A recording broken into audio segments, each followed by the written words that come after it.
Hi, welcome back to Mr. Slover's Math. Today we're going to talk about vertex form and specifically transformations that happen to a parabola.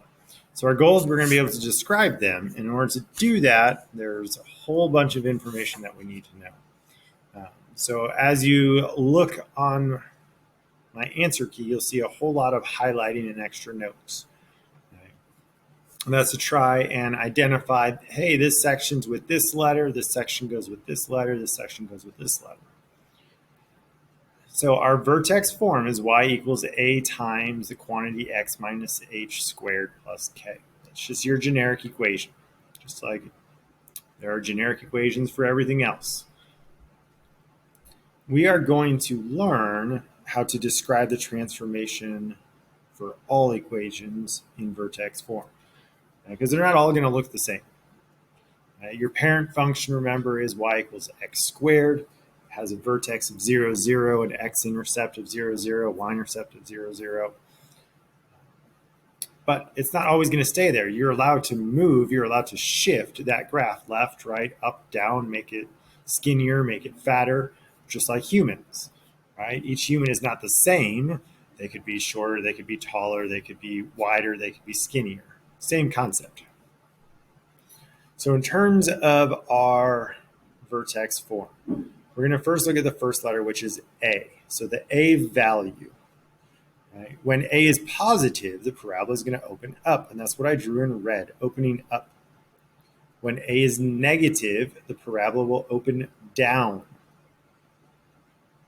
So it would be like a frown. When you have an A value that is bigger than 1, it's stretched vertically. Okay, it's going to get skinnier. Think about a rubber band. If I were to just have a rubber band and stretch it out, it's going to get skinnier. And there's a note over here in red. It says I'm just looking at the number, not the negative. Okay, so technically it's the absolute value of A is greater than 1. So if the absolute value of A is greater than 1, the parabola is going to be stretched vertically. I like to just tell students, hey, forget the negative. Once you use it, you only use the negative to say whether it's going up or down. That's it. Once you determine if it's facing up or down, you're just looking at the value. Okay, forget about the negative sign there and just say, hey, is A bigger than 1? Then yeah, it's stretched. If it's less than 1, it's compressed. Okay, and it's going to get wider. Here's what it would look like being wider. So that's your A value. It's telling you whether it's opening up, opening down, whether it's stretched or compressed, or it could even be neither.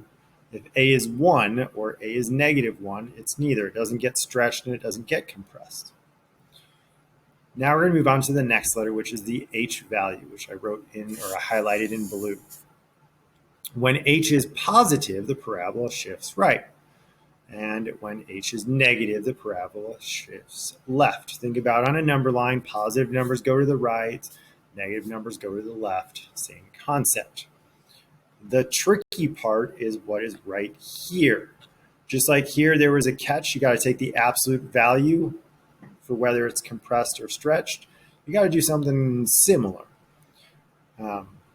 I want you to think of the opposite. So if my H value is positive 4 in my equation, it looks like a negative 4. Okay, so I want you to think of the opposite of what you see in here, and that's just because that's the way the formula is set up. We're not going to derive the formula. Just trust me when I say that it's x minus h. So that minus sign is always there. So if I have an h value that's positive 4, here's what it looks like in my equation, x minus 4. So make sure you take the opposite. It's the same thing down here. If I have an h value that's negative 2, I'm going to think, or I'm going to take the opposite of what I see in my equation. So my equation says y equals negative 4 times the quantity x plus 2 squared. Well, that positive 2, I want to think the opposite. So instead of positive 2, I want to think negative 2. And that's my h value. And then finally, we have the k value, which is after your square. So the k value, if it's positive, it's shifting the graph up. And if it's negative, it's shifting it down. I did not draw examples because those are pretty self-explanatory. You're literally moving up or you're moving down. So let's see this in action. It says identify the key features and transformations for each parabola given the graph. Circle or fill in the blank as needed. So A and B are very similar, so we're just going to look at A, and you can try B on your own. Is it opening up or down? Well, it looks like it's a smiley face, so it's a smile that opens up. My vertex, so that's my turning point, where I switched directions, went right 1 and down 4, so 1, -4. And then my parent function starts right where that red circle is, right? So this was actually shifted to the right and down. You're like, Mr. Silver, how do we know that? Because the parent function's not on there. I'm probably not going to remember the parent function. I don't even know what the parent function is. What am I supposed to do? Good news is you don't necessarily have to remember the parent function or graph it. Just use the vertex. My vertex is 1, -4. If I were to describe to you how to get to 1, -4, I would say go right 1, shift right, and then go down 4, shift down. So same thing over here. You don't have to necessarily know what the parent function is. Use your vertex to tell you what transformations happen. A +2 means I went right. So I went right 2 and then up 7. Example 2, now instead of giving you the graph, I just give you the equation. You got to figure it out.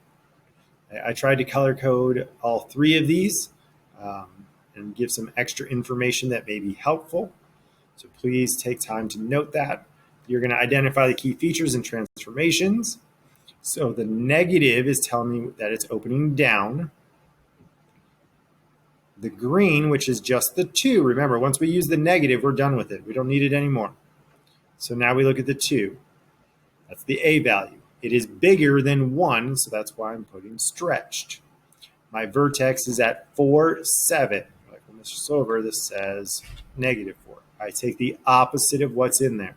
So it does say -4, but I take the opposite. The opposite of -4 is just 4. This number, remember, stays the exact same. So it's a 7 here, it's a 7 here. Doesn't change. And then for my shifting left, right, up, and down, all I got to do is look at my vertex. 4, 0. 4 is positive, so that means I go right 4 and then up 7. Once again, think about how you would graph it. Letter B. There is no negative sign, so that means it just opens up. My A value is 2/5. If you don't know if that's less than 1, do 2 divided by 5 on your calculator. You get 0.4. 40 cents is less than $1, so that means it's compressed. I take the opposite of what's in here, so it's +11, -11. Well, where did the 0 come from? There was no 0. That's right, there's nothing after the squared, so you should write +0. So that way you know my vertex is at -11, 0. The vertex has to be in ordered pair. So once again, D and E is you describing the vertex. How do I get to that vertex? Well, -11 means I go left 11. The 0 means I don't go anywhere, so neither. It doesn't shift up, it doesn't shift down, it just stays. So that's why that one is neither. You can try letter C on your own. So today we focused on our vertex form. We focused on what the A does, transferring it, stretching it, compressing it, opening up or down. The H value going right or going left, and then the K value going up or down. If you have any questions, make sure you stop